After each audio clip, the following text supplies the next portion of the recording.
UDFിൻ്റെ സംസ്ഥാന കമ്മിറ്റി ആഹ്വാനം ചെയ്ത പ്രകാരം ഇടത് സർക്കാരിൻ്റെ ജനവിരുദ്ധ നയങ്ങൾക്കെതിരെ UDFിൻ്റെ മണ്ഡലം കമ്മിറ്റികളുടെ നേതൃത്വത്തിൽ ഇത്തരത്തിലുള്ള ഒരു രാപ്പകൽ സമരം സംഘടിപ്പിച്ചിട്ടുണ്ട്. 8 വർഷത്തോളമായി നമ്മുടെ സംസ്ഥാനം ഭരിക്കുന്ന പിണറായി സർക്കാർ ജനങ്ങൾ പല ഘട്ടങ്ങളിലും താക്കീത് നൽകിയെങ്കിലും പാർലമെന്റ് തെരഞ്ഞെടുപ്പിൽ ശക്തമായ തിരിച്ചടി നൽകിയെങ്കിലും ജനങ്ങൾക്കെതിരെയുള്ള നയങ്ങളുമായി, പാവപ്പെട്ട ജനങ്ങൾക്കെതിരെയുള്ള നയങ്ങളുമായി ഇനിയും മുന്നോട്ട് പോകുന്നതാണ് നമുക്ക് കാണാൻ കഴിയുന്നത്. തൊഴിലാളികളുടെയും പാവപ്പെട്ട ജനസമൂഹത്തിൻ്റെയും പേര് പറഞ്ഞ് അധികാരത്തിൽ വന്ന ഇടതുമുന്നണി സർക്കാർ അധികാരത്തിൻ്റെ സിംഹാസനത്തിൽ ഇരുന്നുകൊണ്ട് വലിയ സമ്പന്നന്മാരെയും കുത്തക മുതലാളിമാരെയും ഭൂമാഫിയമാരെയും മയക്കുമരുന്ന് മാഫിയമാരെയും ബാർ മുതലാളിമാരെയും ഒക്കെ സഹായിക്കുന്ന സമീപനങ്ങളുമായിട്ടാണ് ഗവൺമെന്റ് മുന്നോട്ട് പോകുന്നത്. ജനങ്ങളാകെ പ്രയാസപ്പെടുകയാണ്. ജനങ്ങളുടെ പ്രശ്നങ്ങൾക്ക് പരിഹാരം കാണാൻ ഗവൺമെന്റ് മുന്നോട്ട് വരുന്നില്ല. നിരവധി സമരങ്ങളിലൂടെ കോൺഗ്രസും UDFും ജനങ്ങളുമായി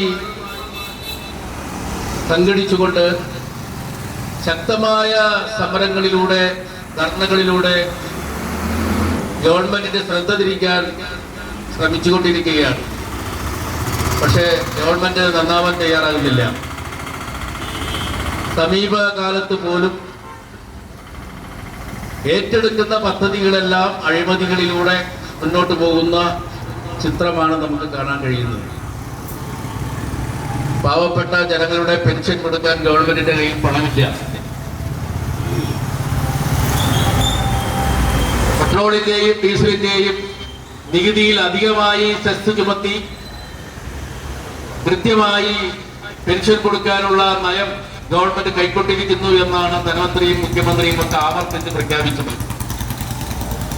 പക്ഷേ ഇന്ത്യയിൽ ഏറ്റവും കൂടുതൽ പെട്രോളിയം ഉൽപ്പന്നങ്ങളുടെ നികുതി ഏർപ്പെടുത്തിയിരിക്കുന്നത് കേരളത്തിലാണ്. വാഹന നികുതിയും ഇന്ത്യയിൽ ഏറ്റവും കൂടുതൽ ചുമത്തിയിരിക്കുന്നത് കേരളത്തിലാണ്. ഇത് അധികമായി സെസ് ചുമത്തി പെൻഷൻ കൊടുക്കുമെന്ന് പറഞ്ഞിട്ട് പോലും കൃത്യമായി പെൻഷൻ കൊടുക്കാൻ ഗവൺമെന്റിന്റെ കയ്യിൽ പണമില്ല. മറ്റ് തൊഴിലാളികളുടെയൊക്കെ ക്ഷേമ പെൻഷനുകളെല്ലാം നിശ്ചലമായിരിക്കുകയാണ്. 1392 കോടി രൂപയാണ് നിർമ്മാണ തൊഴിലാളികളുടെ പെൻഷനും മറ്റ് ആനുകൂല്യങ്ങളും നൽകാനുള്ള കുടിശ്ശിക. വർഷങ്ങളായി ഇത് കൊടുത്തു തീർക്കാനുള്ള ഒരു നടപടിയും ഗവൺമെന്റ് തയ്യാറാകുന്നില്ല. 1980 മുതൽ 20 രൂപ അംശാദായം അടച്ചിരുന്ന തൊഴിലാളികൾ 2018 മുതൽ 50 രൂപയായി വർദ്ധിപ്പിച്ച് ഈ പാവങ്ങൾ കൃത്യമായി ബാങ്കിൽ കൊണ്ടുപോയി പണമടച്ചിട്ട്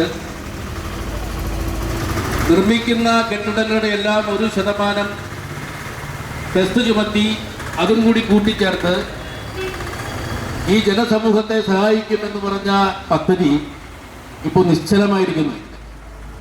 ഗവൺമെന്റ് അതിൽ കിടന്നിരുന്ന ക്ഷേമനിധിയിൽ കിടന്നിരുന്ന പണമെല്ലാം വകമാറ്റി ചെലവഴിക്കുന്നു. വകമാറ്റി രാജ്യത്തെ വികസന പ്രവർത്തനങ്ങൾക്ക് വേണ്ടിയിട്ടാണ് വിനിയോഗിക്കുന്നതെങ്കിൽ നമുക്ക് മനസ്സിലാക്കാം. പക്ഷേ വികസന പ്രവർത്തനങ്ങൾക്ക് വേണ്ടിയല്ല ഗവൺമെന്റ് മറ്റ് ചില പ്രവർത്തനങ്ങൾക്കും ധൂർത്തും തങ്ങളുടെ അനുയായികളെയും തങ്ങളെ പിന്താങ്ങുന്നവരെയും സമ്പന്നവർഗത്തെയും സഹായിക്കുന്നതിന് വേണ്ടിയിട്ട് ഈ പണം ചെലവഴിക്കുന്നതാണ് നമുക്ക് കാണാൻ കഴിയുന്നത്. വെള്ള ഇന്നോവ കാറുകളെല്ലാം മാറ്റി മുഖ്യമന്ത്രി ഉൾപ്പെടെ കറുത്ത കാറുകളിലാണ് ഇപ്പോൾ സഞ്ചരിക്കുന്നത്. ഇന്നോവയുടെ ഏറ്റവും കൂടുതൽ മോഡൽ തന്നെ വേണം. മന്ത്രിമാർക്കും ഉന്നത ഉദ്യോഗസ്ഥന്മാർക്കും മുഖ്യമന്ത്രിക്കും ഒക്കെ ഏറ്റവും കൂടുതൽ സൗകര്യങ്ങളുള്ള വാഹനങ്ങൾ തന്നെ വേണം. ഈ ധനകാര്യമന്ത്രി, ഞാൻ കഴിഞ്ഞൊരു ടിവിയിൽ കണ്ടു, ധനകാര്യമന്ത്രി ബഡ്ജറ്റ് അവതരിപ്പിക്കാൻ പോകുന്ന കണ്ടു. കേന്ദ്രമന്ത്രിമാർ പോലും സഞ്ചരിക്കുന്നത് സാധാരണ സ്വിഫ്റ്റ് കാറിലൊക്കെയാണ്. ഇത് ഏറ്റവും ഉന്നതമായ സൗകര്യമുള്ള കാറിലേ ഇന്ന് സഞ്ചരിക്കും. മുഖ്യമന്ത്രിക്ക് ഇപ്പോ അടുത്ത കാലത്തായി മുഖ്യമന്ത്രിയുടെ സെക്യൂരിറ്റി വീണ്ടും കൂട്ടി. 19ഓളം പോലീസുകാരെ വീണ്ടും നിയമിച്ചിരിക്കുകയാണ്, അധികമായി നിയമിച്ചിരിക്കുന്നു. ഇന്ത്യയിൽ ഏതെങ്കിലും, ലോകത്ത് ഏതെങ്കിലും ഒരു സംസ്ഥാന മുഖ്യമന്ത്രിക്ക് ഇത്രയേറെ പണം ചെലവഴിച്ചുകൊണ്ടുള്ള സെക്യൂരിറ്റി സംവിധാനം നിലവിലുണ്ടോ? ഊരിപ്പിടിച്ച വാളിന്റെ മുമ്പിലൂടെ കടന്നുപോകും ഡബിൾ ചങ്കൻ എന്ന് പറയുന്ന ആ മുഖ്യമന്ത്രി ആരെയാണ് പേടിക്കുന്നത്? നമുക്ക് മനസ്സിലാക്കാൻ കഴിയുന്നില്ല. ഇത്രയേറെ എന്താ സൗകര്യങ്ങൾ? മുഖ്യമന്ത്രി പോകുമ്പോൾ 19 വാഹനങ്ങളുടെ അകമ്പടിയോടെ നമ്മൾ പോകുന്നത് നമുക്ക് കണ്ടിട്ടില്ലേ? എന്തിനാണ്? ഇതിക്ക് മുമ്പ് കേരളത്തിൽ മുഖ്യമന്ത്രിമാരുണ്ടായിട്ടില്ലേ? തൊട്ടു മുമ്പ് ഉമ്മൻചാണ്ടി എന്ന് പറയുന്ന ഒരു മുഖ്യമന്ത്രി ഉണ്ടായിരുന്നല്ലോ. ഇതേപോലെ എസ്കോട്ടിലാണോ സഞ്ചരിച്ചുകൊണ്ടിരുന്നത്? അപ്പൊ ഇത്തരത്തിൽ പണം ദൂർത്തടിക്കുന്ന ഒരു സമീപനമാണ് നമുക്ക് കാണാൻ കഴിയുന്നത്. അദ്ദേഹത്തിന് സഞ്ചരിക്കാൻ ഹെലികോപ്റ്റർ ഉണ്ട്. സഞ്ചരിക്കാറില്ല പൊതുവെ, ഹെലികോപ്റ്റർ വെറുതെ ഇരിക്കുകയാണ്. ആ ഹെലികോപ്റ്ററിന് 80 ലക്ഷം രൂപ മാസം കൊടുക്കണം. ഓടിയ 20 മണിക്കൂർ ഓടാം. പക്ഷേ ഈ കൊച്ചു സംസ്ഥാനത്ത് അതിന്റെ ആവശ്യമില്ല. പക്ഷേ ഓടാത്ത ഹെലികോപ്റ്ററിന് മാസം തോറും കൊടുക്കാൻ ഈ ഗവൺമെന്റിന്റെ ഖജനാവിൽ പണമുണ്ട്. തോമസ് മാഷെ പോലെയുള്ള കാലുമാറി നടക്കുന്ന MLA പെൻഷനും MP പെൻഷനും അദ്ദേഹത്തിന്റെ ജോലിയിലുണ്ടായിരുന്ന പ്രൊഫസറുടെ പെൻഷനും എല്ലാ സൗകര്യങ്ങളും ഉണ്ടായിട്ട് പോലും അദ്ദേഹത്തിന്റെ ശമ്പളവും ഹോണറേറിയവും യാത്രാ ചെലവും കൂട്ടിക്കൊടുക്കാൻ ഗവൺമെന്റ് കാണിക്കുന്ന ഈ അത്യുത്സാഹം നമുക്ക് മനസ്സിലാക്കാൻ കഴിയുന്നില്ല. സർക്കാർ അഭിഭാഷകർക്കൊക്കെ ഇപ്പോൾ ശമ്പളം ഇരട്ടിയായി വർദ്ധിപ്പിച്ചിരിക്കുകയാണ്. കേസ് വരുമ്പോൾ സുപ്രീം കോടതിയിൽ നിന്നും ലക്ഷക്കണക്കിന് രൂപ കൊടുത്ത് വക്കീൽമാരെ കൊണ്ടുവന്ന് കേസ് നടത്തുന്നു. ഇവിടെയുള്ള വക്കീൽമാർക്ക് ഇങ്ങനെ അധികമായി അവർ ആവശ്യപ്പെടാതെ തന്നെ ശമ്പളം കൂട്ടിക്കൊടുത്ത് 2 ലക്ഷത്തിന്റെ അടുത്ത് ശമ്പളത്തിലേക്ക് വർദ്ധിപ്പിച്ചിരിക്കുകയാണ്. ഗവൺമെന്റിന്റെ കയ്യിൽ പണമില്ല എന്ന് പറയുന്നു. ആശാവർക്കർമാരുടെയും അംഗൻവാടി ടീച്ചർമാരുടെയും ഒക്കെ വിഷയങ്ങൾ വരുമ്പോൾ ഗവൺമെന്റ് പറയുന്നു അവർക്ക് 1 രൂപ പോലും കൂട്ടിക്കൊടുക്കാൻ സംസ്ഥാന ഗവൺമെന്റിന്റെ ഖജനാവിൽ പൈസയില്ല എന്ന വാദവുമായി ഗവൺമെന്റ് മുന്നോട്ട് പോകുന്നു. ഇതാണ് നമുക്ക് മനസ്സിലാക്കാൻ കഴിയാത്തത്. ഇപ്പോ ഇവിടെ ഈ സമരം നടത്തുന്നതിന്റെ പ്രധാനപ്പെട്ട ഒരു ഉദ്ദേശം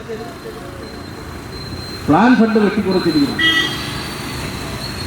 നമ്മുടെ സംസ്ഥാനത്തെ തദ്ദേശ സ്വയംഭരണ സ്ഥാപനങ്ങൾ വഴിയാണ് ഇപ്പോൾ സർക്കാരിന്റെ മൊത്തം വികസന പ്രവർത്തനങ്ങളുടെ 3/1 ഫണ്ട് കൊടുത്ത് ജനയാസൂത്രണ പദ്ധതി വന്നതോടുകൂടി, അധികാര കേന്ദ്രീകരണം വന്നതോടുകൂടി ഇങ്ങനെ പഞ്ചായത്തുകളിലൂടെയും നഗരസഭകളിലൂടെയും ബ്ലോക്ക് ഒക്കെയാണ് വികസന പ്രവർത്തനങ്ങൾ നമ്മൾ നടത്തിവരുന്നത്.